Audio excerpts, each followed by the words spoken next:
अवघं विश्व नुकतंच कोरोनाच्या महामारीतनं बाहेर पडलंय. कोरोनाची धास्ती संपते तेवढ्यातच नवीन एका व्हायरसची धास्ती जगभर पसरत चाललेली आहे. व्हायरसचं नाव आहे HMPV. HMPV अर्थात ह्युमन मेटा न्यूमोनो व्हायरस.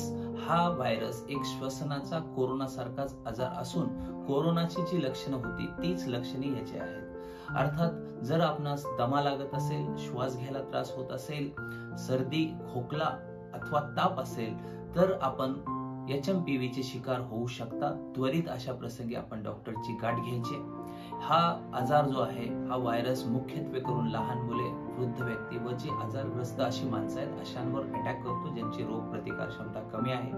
त्यामुळे आपण आपली इम्युनिटी वाढवण्याचा प्रयत्न करायचा आहे. भारतामधील बँगलोर शहरामध्ये याचे 2 रुग्ण आढळले आहेत. त्यांच्यावर उपचार सुरू आहे. हा संसर्गजन्य रोग असल्यामुळे जोराने पसरू शकतो. त्यामुळे आपल्याला काळजी घ्यायची. आपण पूर्णपणे मास्क वापरायचा आहे. मास्क वापरल्याने ह्याची प्रतिकार क्षमता आपण वाढवू शकतो. ह्याचं पसरण्याचं प्रमाण कमी होईल. त्याचबरोबर सॅनिटायझर आपण वापरायचं आहे. वारंवार सॅनिटायझर वापरा. जमेल तसं हात धुवा.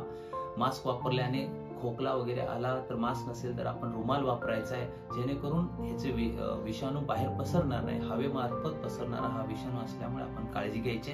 कोरोनाचा आपण जसा प्रतिकार केला आणि कोरोनातनं आपण सुखरूपपणे बाहेर पडलोय, तशाच पद्धतीने आपण HMPV चा सुद्धा प्रतिकार करायचा आणि यातनं सुखरूपपणे बाहेर पडायचा आहे.